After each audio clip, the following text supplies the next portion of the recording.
The very first confirmed rumor about GTA 6's story was how it would revolve around a Bonnie and Clyde influenced protagonist system. And the more I looked into who Bonnie and Clyde were, the more I was able to find very unexpected yet evident parallels between this terrifying couple and everything that we know so far about GTA 6. So here's the real life story behind this frightening criminal duo and the ways in which their life will undoubtedly influence and affect the GTA 6 campaign. Now, to get a better understanding behind why Bonnie and Clyde ended up being riddled with bullets in the middle of Louisiana and why that matters for anyone who's curious about Jason and Lucia's story in GTA 6, we first need to understand their tragic upbringing. Clyde Barrow, who is Jason's equivalent, was already a hardened criminal long before he even met Bonnie, having grown up in an extremely poor family and being forced into a life of crime just to survive. His older brother Buck Barrow wasn't helping too much either, because he's the one who taught him how to crack safes, rob stores, and steal cars, with Buck even being the reason why Clyde ended up getting arrested in 1926 for failing to return a rental car on time. And at the start of GTA 6, I fully expect Jason to be a well-established criminal who has at least committed a few convenience store robberies. But if you thought Clyde's life was interesting, then you are now ready to hear about Bonnie's upbringing, because unlike him, she was generally a decent person with very strong academic performance and a love for poetry of all things.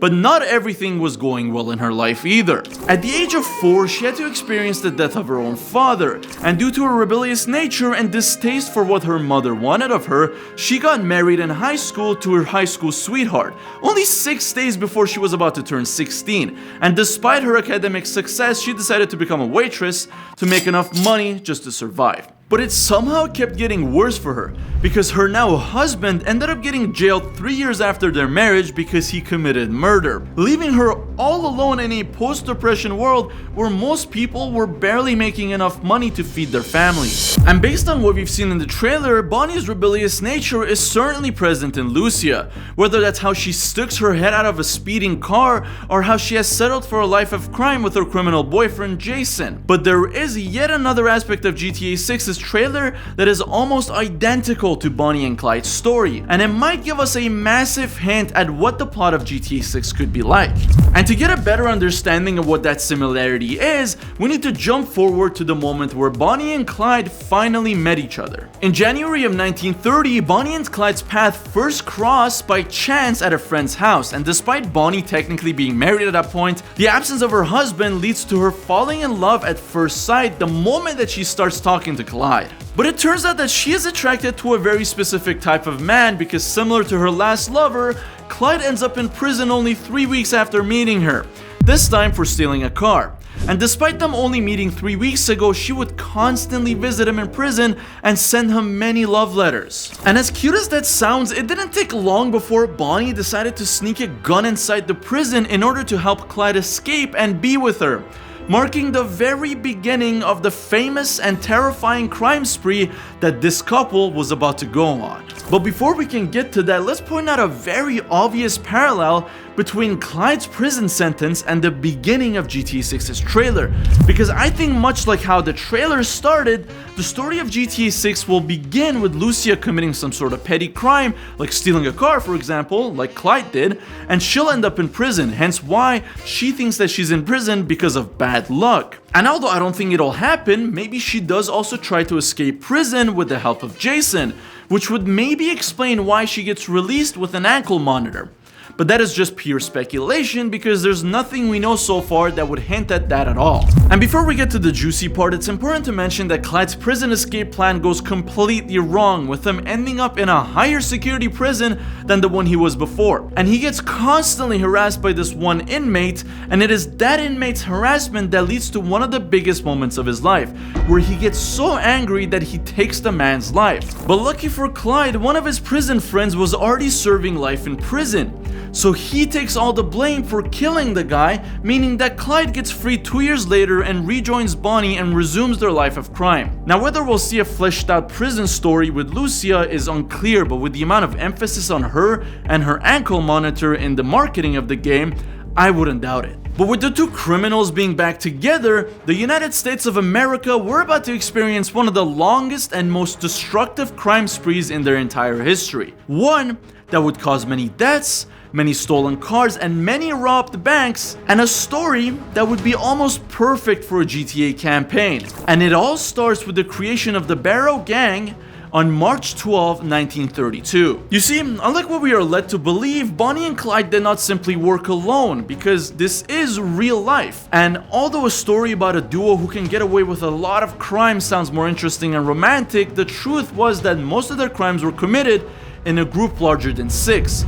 That included Bonnie, Clyde, Clyde's brother Buck, Buck's wife, W.D. Jones, and a man named Methwin. And logically speaking, GTA 6 will most likely follow the same path, with the return of the crew system from GTA 5's heists, except this time, I expect your heist crew to play a much bigger role in the story, whether that's through side missions, betrayals, or maybe even their deaths in a failed heist playing a much emotional role in the story rather than it just causing the player to lose a bit of money. And I think that a much simpler parallel to make would be to compare it with Red Dead 2, where the Barrow Gang would basically be Dutch's crew.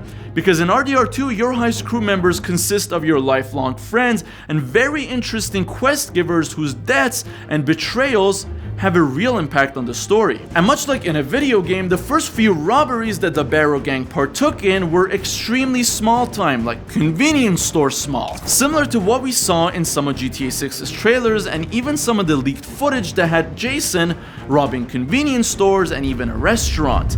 And of course I can't show you the footage, otherwise Rockstar would send Pinkertons down to my house. But there was one thing that the Barrow Gang did that not only made them more interesting than other gangs at the time, but it also made them much closer to your average GTA character.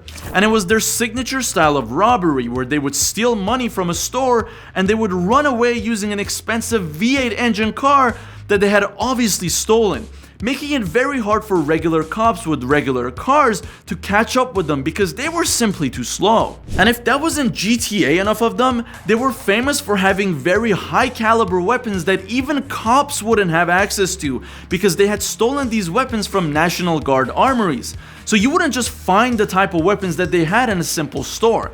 And I mean, just look at the gun that she's holding. It looks like it came out of Doom Eternal. And honestly, I wouldn't be too mad if GTA implemented that as a mechanic, where stores would have your regular guns and the really impressive ones would either be unlocked through the story or by robbing an army base in the game. But the Barrow Gang didn't just stop at robbing simple stores and National Guard armories, because the more they got away with their crimes, the more confident they got in themselves.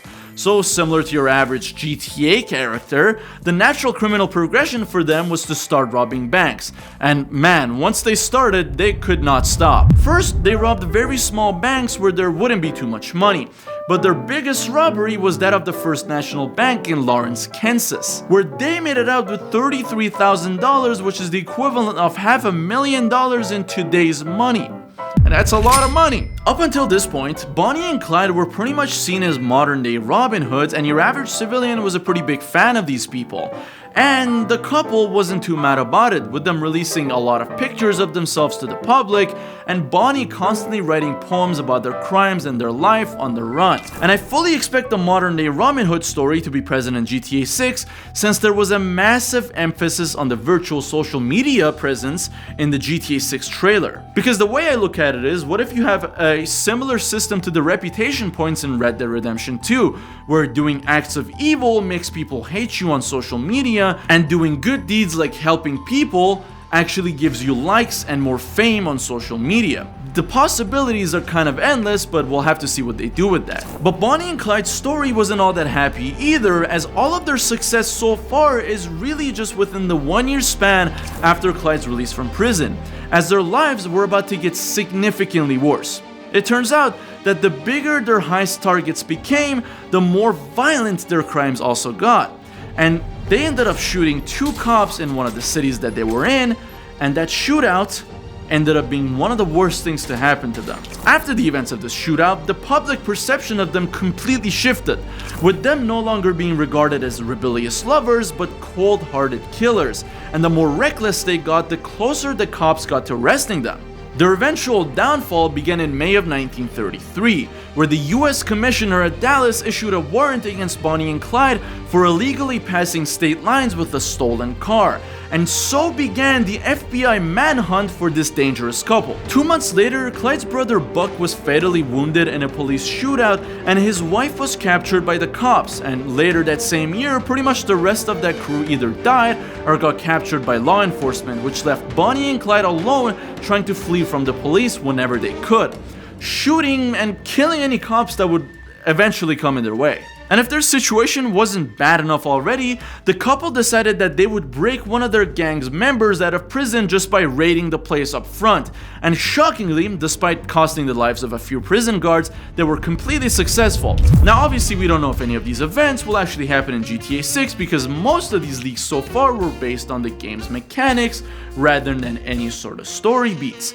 But we do know that the game was originally called Project Americas, and it was supposed to include a lot more of South America, with some sort of drug trade story happening in the game. Now of course the Project Americas idea was scrapped, we already know this, and with the limited scope of just having one state of Leonida to explore, I don't think that they would completely turn you into fugitives and limit your access to the world, because after all, this is a Rockstar open world game, and not just any Rockstar open world game, this is a GTA game. So limiting the places that you can explore based on very specific story beats, especially towards the end of the game, would not be very Rockstar of them. They could do that kind of thing in a Red Dead type of game, but I don't think GTA will go to that length.